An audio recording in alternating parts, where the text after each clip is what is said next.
দুদিন বাদেই বিয়ের অনুষ্ঠান, ঠিক তার আগে ঘটে গেল ভয়ঙ্কর দুর্ঘটনা। ঘটনাস্থলে দমকল বাহিনী। নদিয়া জেলার কৃষ্ণনগর গেট রোড পাড়ায় বুধবার রাত্রি 10টার সময় যখন চারিদিকে শিবরাত্রি পুজোর অনুষ্ঠান চলছে, আর ঠিক তখনই একটি বাড়িতে ঘটে গেল ভয়ঙ্কর অগ্নিকাণ্ড। চিন্ময় মোদক নামে এক ভদ্রলোকের বাড়ির একটি ঘরে আগুন লেগে যায়। যদিও সেই সময় ওই ঘরে কেউ ছিল না বলে জানা গিয়েছে।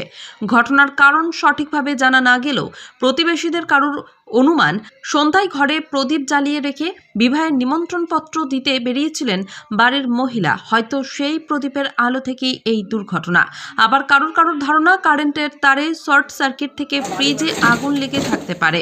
যদিও আগুনে অন্যান্য কিছু সামগ্রীর সাথে একটি ফ্রিজ সম্পূর্ণ ভস্মীভূত হয়ে যায়। প্রচণ্ড ধোঁয়া ও গন্ধে সাধারণ মানুষজন প্রথমে ভয়ে এক প্রকার দিশেহারা হয়ে পড়েন।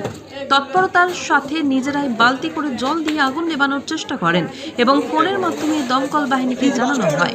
দমকল বাহিনীর কর্মীরা ঘটনাস্থলে পৌঁছে যান। ততক্ষণে আগুন নিয়ন্ত্রণে চলে আসে। এই ঘটনায় কোনো মানুষের ক্ষয়ক্ষতি হয়নি বলে জানা গেছে।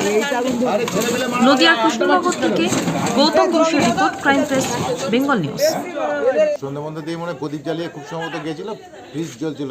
মানুষজন কারো কোনো মানুষজন কারো ক্ষতি হয়নি, বাড়িতে কেউ ছিল না বলেই হয়তো আরো অসুবিধা হয়নি। আমরা পাড়ার ছেলেপেলে লোকজন সবাই মিলে নিভিয়ে দিয়েছে এটাকে, আগুনটাকে। আচ্ছা, জ্বলছিল আগুনটা ভালোই। এই জায়গাটার নাম কি?